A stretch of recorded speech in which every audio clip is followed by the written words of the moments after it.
everybody. Welcome to this episode of Rush Roots. We have Nick here today. So, Nick, why don't you tell us who you are and where you're from?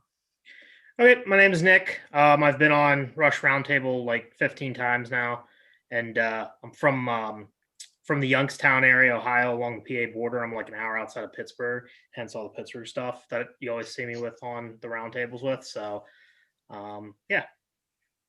So, Nick, you'd like my Oh, my jersey wall. I love your Okay. jersey wall. We won't talk about sports. Jim, go ahead. All right, well, we'll get into Rush. So how'd you hear about Rush? What got you into them? And what kept you around? Tell us your Rush roots. All right, so the way I learned about Rush, which is kind of stupid, was the Feedback album. The WWE used Summertime Blues as I think the SummerSlam 03 or SummerSlam 04. I forget which. I think it was 03. They used the SummerSlam 03. They used Summertime Blues as their theme song. And at the time, I was in like 7th grade or 8th grade or whatever. And I'd watched a lot of pro wrestling with my friends. And so I was like, oh man, I really like this song. And I was like, who's the band? I didn't know that it was a cover. So I was like, oh, I got to check this band out. So I checked out Rush, and I think like the following Christmas, my parents bought me the Exit Stage Left album, and yeah, I've been hooked on that I've been hooked on Rush ever since. So and it just kind of grew over the years, like how much I got into them. I really got into them through the live albums as opposed to like the studio albums, which is why I tend to listen to the live versions of songs more than the studio versions. Might be why I don't like on roundtables. I've said in the past, there's certain albums that I think the studio quality is not the best, and Sure. yeah, I think that might be why. You were probably the only person in the history of Rush who got into Rush because of wrestling. So that's pretty cool, pretty unique. All right. Well, why don't you tell us when and where and what tour your first Rush show was? My first Rush show was Pittsburgh, Pennsylvania, June or July. It was June of whatever it was. It was the Snakes and Arrows tour in 2007 in Pittsburgh. I saw them at the what's now known as the Key Bank Pavilion. It's formerly the Post Gazette, formerly Niagara, formerly Starlight. It's had a million names. Yeah. And it was a lot of fun. I went with my dad, and because he was the only person who would go see Rush with me. And we had decent seats, and it was pretty sweet. So my first live song was Limelight, which was kind of cool. And that was a fun set list, and it was a real summery set list. So I listened to a lot of the Snakes and Arrows tour live album when I go ride my bike and doing things outside. Cool. Nice. All right, well, what was your first favorite song and your first favorite album, and how does that differ from your favorite song and favorite album today?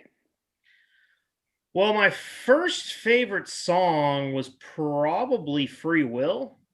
Like I really digged Free Will, mainly because of my favorite album was Exit Stage Left. Which funny enough is now my least favorite live album. Like it was I listened to that album a ton, like the first couple of years I was really into Rush, but now it's like way down the list of I hardly listen to that album. And I still love Free Will, but there's an amalgam of songs that I like better.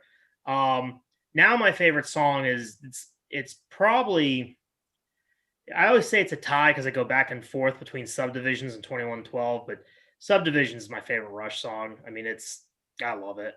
And but it's kind of funny because, like I said, I didn't even listen to the studio version of Subdivisions till I'd already heard the R30 version.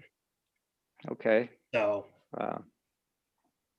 Yeah, no, that's cool. And those live versions definitely have a lot of energy and power behind them, especially a song like Subdivisions. I think I read that somebody, either Getty or Neil, said that song is meant to be played live. That is a live song, not a studio song. That's kind of what they said.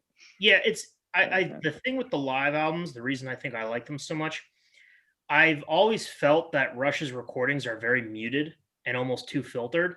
Like, to me, I know a lot of fans would disagree and probably hate that I'm saying this, but like on Moving Pictures and um on Moving Pictures and Permanent Waves and a couple other albums, Alex's guitar doesn't even sound like guitar to me. Like it doesn't even sound like guitar.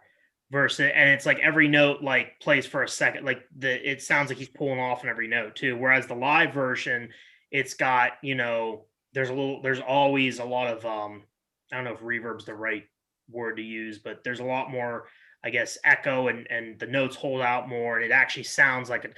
That's what I like about the live albums. They actually sound like guitar. They sound like drums. Everything sounds like it's supposed to. Which is how, to me, a good studio album should be. Like, when I hear a song, I should feel like I'm in the room watching the performers play, not listening to a computer recording. So. All right. Well, if people want to debate that with you, where can you be found on Instagram? My Instagram handle, which I now have to look up because I actually kind of forget, is NEH2112. What do you know? NEH2112. 2112. Who'd have thought that? All right. Well, I do have one more question for you, Nick. Because I've obviously spoken to you many times on roundtables and such. You were at the Time Machine tour in Cleveland, so why don't you tell us a little bit about that experience? Oh yeah, that was amazing. So it was kind of a cold day.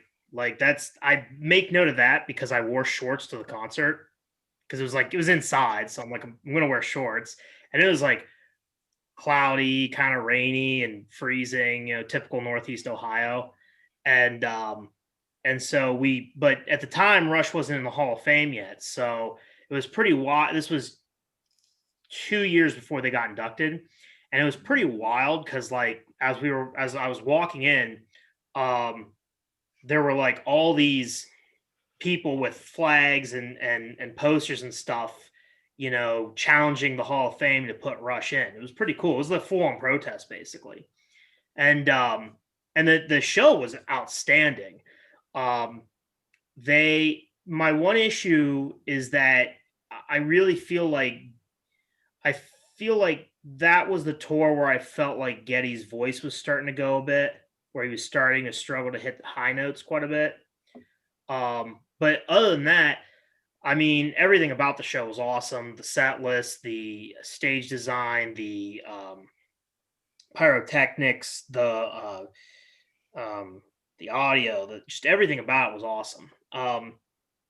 And I got a really great picture, actually, of Neil drumming with him on the big screen in the back. I did the same thing with Alex. So it was really cool. I definitely feel like the Time Machine tour, like seeing Moving Pictures live the whole way through, even though personally Moving Pictures isn't my favorite album, if I had to do like an unbiased like ranking, which I did once before on a roundtable, I mean, I argued before that they played the whole thing in its entirety. I'd say Moving Pictures is their best album. But it was a cool experience. I had actually seen them in Pittsburgh the year before on the first part of the first part of the tour.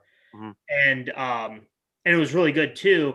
They didn't really change the set list. They hadn't started changing the set list like they did for Clockwork Angels or R40. So, but it was really cool. Getting to see Subdivisions live was awesome. Neil's drum solo was awesome. Camera Eye live, that got me hyped because I mean, Yeah. and I guess they had played forget what song, but I think it was Camera Eye actually, where Geddy was like, I forget what song, but there's a song where they're like, we've never played this live. Like early in the tour, he kept saying, we've never played this live. And then like someone reminded them that when it first came out, they had played it. So later he was like, we haven't played this in a long time. Like it totally changed. All right. Well, that's funny. We can wrap there. If you'd like to get to know Nick a little bit more, Instagram or challenge him about the studio albums, he's NEH2112 on Instagram. NEH2112. All right. Thanks, Nick. Take care, everybody.